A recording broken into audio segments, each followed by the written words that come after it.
नमस्कार, news flash में आपका स्वागत है। बढ़ते हैं आज की ताज़ा खबरों की ओर।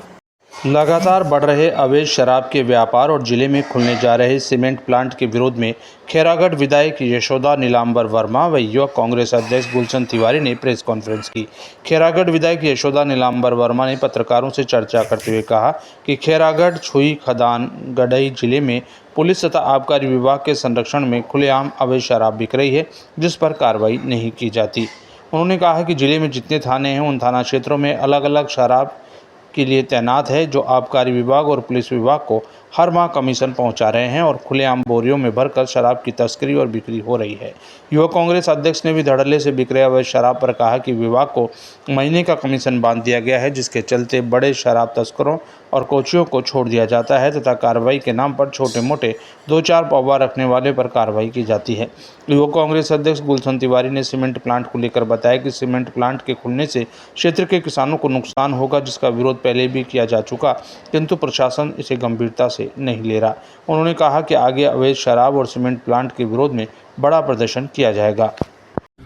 इसके लिए हमने जनता की मर्जी जानने के लिए सबसे पहले तो हस्ताक्षर अभियान चलाया। हस्ताक्षर अभियान में लगभग 97% लोगों का कहना है कि सीमेंट फैक्ट्री नहीं खुलना चाहिए। जो जिसका जमीन प्रभावित है वो खुद जमीन अगर सरकार को नहीं बेचना चाहता है तो सरकार कैसे खोलेगी वहां पर? जनता की मर्जी के विरुद्ध अगर सीमेंट फैक्ट्री खुलेगी तो कांग्रेस पार्टी हमेशा जनता के मुद्दों के साथ लड़ते आई है और जनता के साथ ही रहेगी। और दूसरी बात, इसके लिए हमने कलेक्टर साहब से एक ज्ञापन देकर 4 सवाल का एक ज्ञापन पूछा था कि इन सवालों का जवाब आप दीजिए करके। वो सवाल का जवाब आज हमको 1 महीना और 8 दिन हो चुका है, सवाल का जवाब नहीं मिला है, जिसके वजह से अगर अभी हम और आखिरी हम प्रेस वार्ता किए हैं। अब इसके बाद ना हम ज्ञापन के माध्यम से पूछेंगे ना उनको सवाल पूछेंगे, सिर्फ और सिर्फ अब इसके बाद सीमेंट फैक्ट्री में लोगों का हजारों की संख्या में लोग को लाकर कलेक्ट्रेट का घेराव कराएंगे, सड़क में लड़ेंगे और अंतिम क्षण तक, जब तक ये सीमेंट फैक्ट्री वापस नहीं जाता तब तक हम लोग लड़ाई लड़ते रहेंगे। लगातार अवैध शराब को लेकर कांग्रेस पार्टी विरोध कर रही है जी। अवैध शराब बिक्री हुआ है जिले में, हो रही है, ऐसा करके क्या करना? देखिए, अवैध शराब के लिए एक परमानेंट सिंडिकेट बना दिया गया है और इसमें एक तय किया गया है कि हमारे जिले में लगभग 4 मुख्य शराब दुकान है, छुई, खदान, खैरागढ़, गंडई और मुढ़ी पार।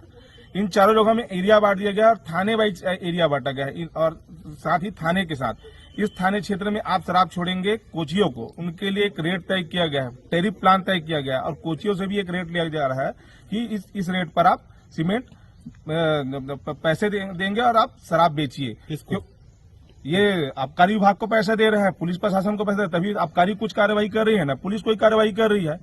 और आबकारी मंत्री हमारे विष्णुदेव साय जी है और पुलिस का गृह मंत्री आप विजय शर्मा जी है। यह कहा जा सकता है कि सरकार के द्वारा ही शराब बेचा जा रहा है, लोगों को गुमराह किया जा रहा है और नशे की गिरफ्त में धकेला जा रहा है। और मैं चुनौती देना चाहता हूं क्या यहाँ के आबकारी विभाग के अधिकारियों को और पुलिस प्रशासन को कि अगर आप सच में अगर नहीं बेचते हैं तो पिछले 15 दिन का सीसीटीवी फुटेज खंगालिए अपने शराब भट्टी का और उसमें पता चल जाएगा कितना शराब कौन से गाड़ी में और किस गाड़ी नंबर में कौन व्यक्ति लेकर गया है। हमारे आरोप लगाने और मीडिया के छापने के पहले आप उनके ऊपर कार्रवाई कर सकते हैं। धन्यवाद। चलो ठीक है, रोल बताइए मैडम आज के प्रेस कॉन्फ्रेंस के बारे में। आज के प्रेस कॉन्फ्रेंस के बारे में अभी तो आपको लेटर के माध्यम से पता चलेगा। अभी हम लोग प्रेस कॉन्फ्रेंस इसलिए किए हैं कि हमारे जिले में नहीं बल्कि पूरे छत्तीसगढ़ में शराब को लेकर और सीमेंट जो बढ़ोतरी किए हैं 50 रुपया जो बढ़ाए, उसके विरोध में हम लोग प्रेस वार्ता किए हैं।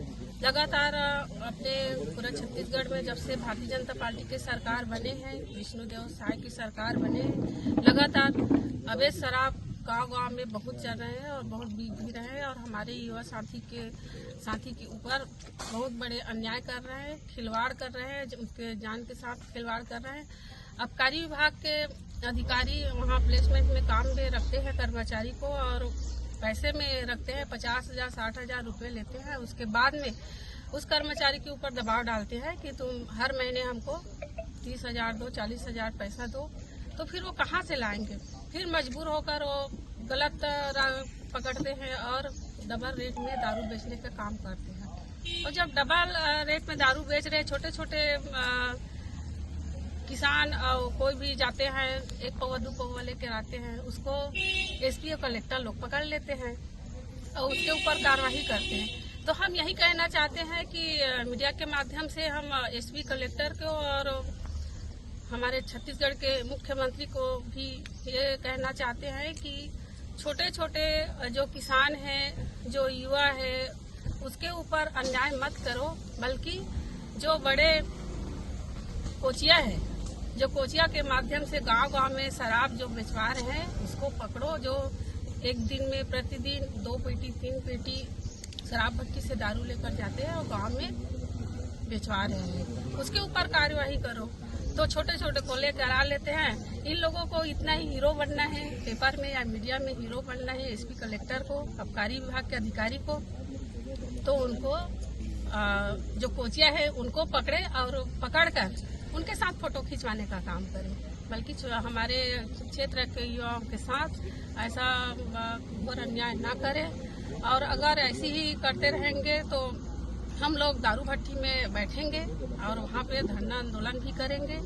अगर अवैध शराब जो बिक रहे हैं उसको नहीं खत्म करेंगे तो निश्चित ही उग्र आंदोलन भी करेंगे। साथ साथ में जो सीमेंट के रेट को भी बढ़ाए हैं, सीमेंट के रेट बढ़ाए और प्रधानमंत्री आवास की योजना हमारे हितग्राही को जो मिलने के बावजूद भी उन लोग आवास का घर नहीं बना पा रहे हैं क्योंकि सीमेंट का रेट बहुत बढ़ा दिए हैं। तो हम राज्य सरकार से भी यही मांग करते हैं कि